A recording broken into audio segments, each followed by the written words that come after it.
This leaves out the Holodomor, which a lot of people believe was very much a famine that was Russian on Ukrainian censorship. You can read the rest. So, you know, the thing with Holodomor, and I have a whole bunch of videos on this, if you go back, some of them are labeled, that is an intentionally created myth. It's propaganda directed at the USSR by Ukrainian and German fash.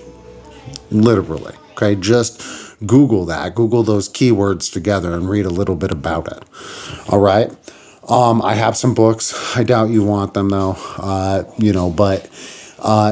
Anyways, and then your next comment was then, saying like, sure, we got to talk about, American issues, but we can't leave out Russian and Ukrainian. And you're right. We have to combat the Russian-Ukrainian narrative because this is propaganda that was created by fash and then pushed by pro-fash imperialists like William Randolph Hearst here in the United States, who had a monopoly on the media at the time. And you can just Google that and you take a little bit of look at him and his pro-fash sympathies, okay, that he put in his papers, right?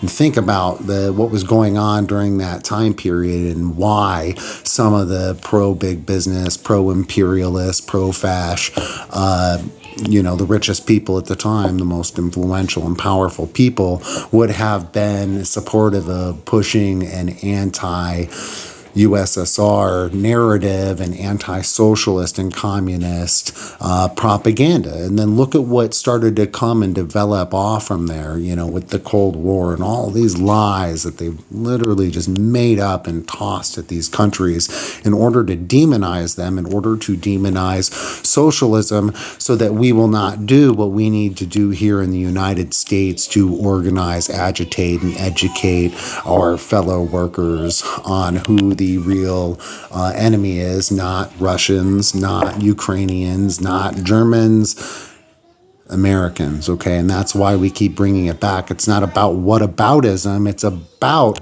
bringing it back to, like what Karl Marx says, the point of a philosopher isn't to understand the world, it's to change it. Well, I can't change Russia and Ukraine. I can't change other countries, but I live in this country and I can have some effect, albeit a very, very, little bitty one.